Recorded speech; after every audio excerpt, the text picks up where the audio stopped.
So ato ning tanaw statement ni Senator Escudero about sa mga principals, pero ang topic ani kay resizing, no, kay murag DBM man iyang kay istorya. Paano yung teacher na ginawang secretary ng supervisor? Ang dami nun, ha? Teacher na ginawang secretary, bodegero, utusan ng supervisor. Kanihang gisulti basin na ni siya basihan or nagini siya naibawan or nailhan ng mga teachers nga nahimoy nga na, no?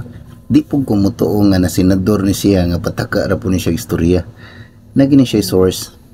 So atong tiwason ngano kunong unsaon man tong mga teachers nga nahimong secretary sa supervisor, nahimong bodigero kuno nga teacher man ta nya ngano nga ang function. So ang tubag sa taga DBM kay ngani kasi wala namang non-teaching personnel lang depende o konti lang eh.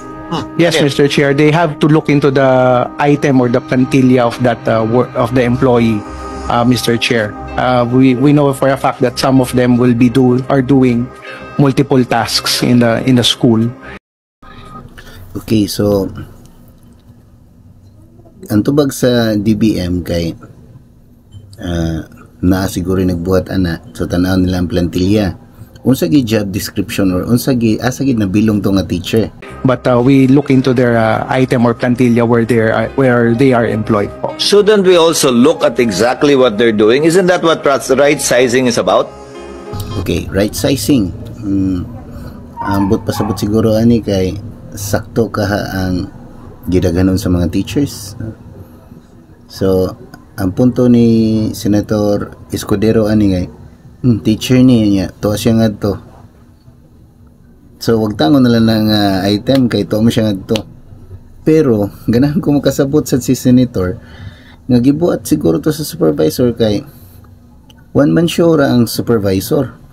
Kinalan siya og mutabang niya og sakto yang giingon, gamay ra man kayo ang non-teaching personnel. So ang sakto gid unta tagaan untag non-teaching personnel nga makatabang sa supervisor, di ba? Nya gamay ra man kayo, pila ka kaeskwelahan gida sa supervisor. Nya usar siya, nya namang gay siya non-teaching personnel, usar pod, no? Sige, so atong tiwason. If that item is not being used by that person for the function he or she is supposed to perform, then shouldn't she be given that position instead of a teaching position? Kaya ang ganda ng student to teacher ratio mo eh, sa papel. Pero sa classroom ang pangit kasi hindi naman talaga nagtuturo yung mga yun eh. All principals hold teaching positions.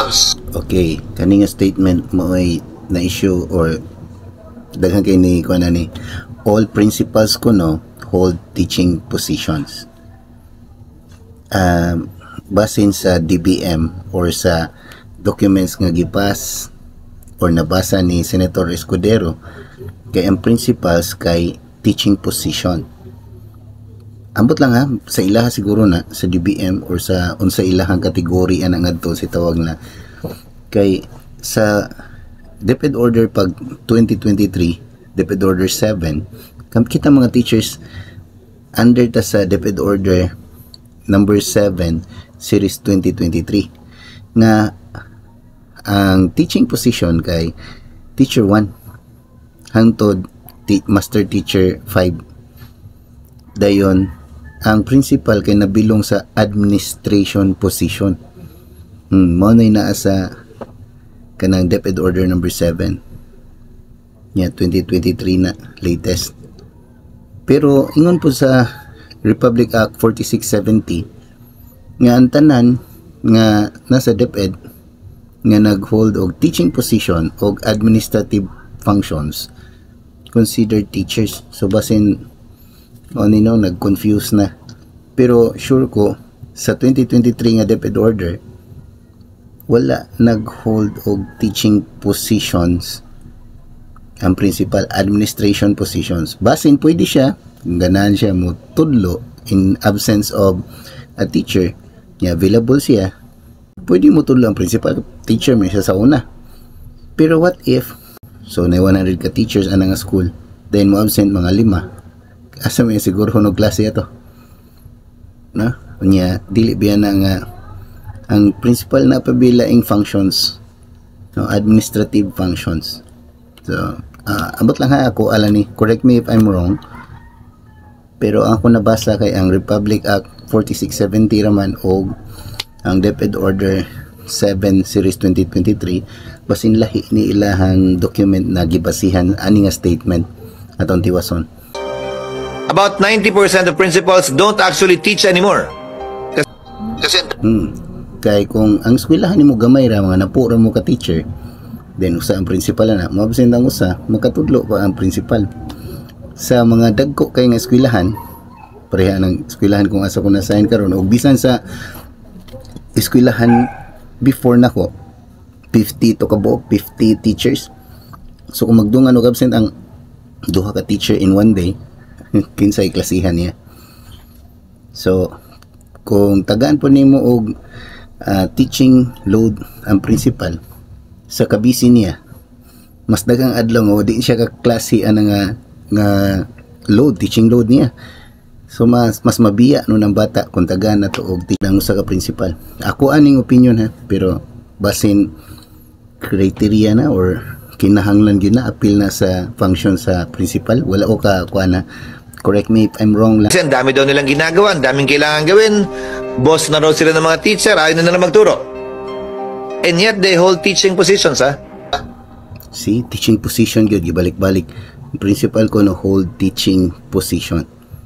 Unsa kaning unsa nga document ang ilang gibasihan na ni? Unsa nga DepEd order baka or sa DBM baka unsa ni nga circular or memo nga ang principal hold teaching position. Kaya wala ko kabalo sa unsa ilang basis ani. Kaya ako limited naman ko sa teacher.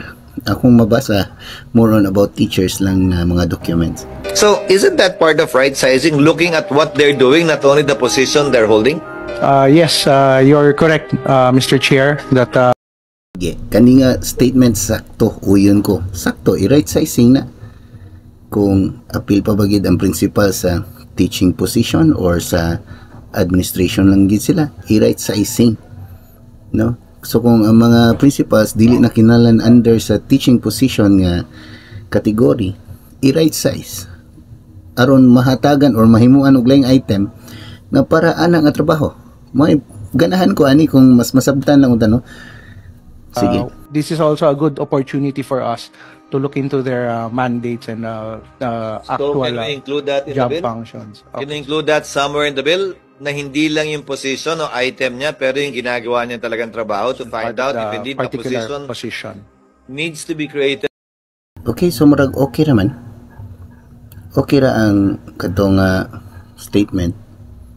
Ni-react lang siguro ang uban tungod kay murag ambot lang basta paminon ako okay man kung ang punto is right sizing aron matarong pod ang unsa gyud function sa teacher asa kutob unsay limit o unsa gyud function sa principal kay dili naman sila ka kung ganan sila mutudlo okay pero mas para nako mas makansi ang section nga kung sila mutudlo kay more on daghan sila og kanang dili kay sila makita sa eskwelahan luoy ang mga bata.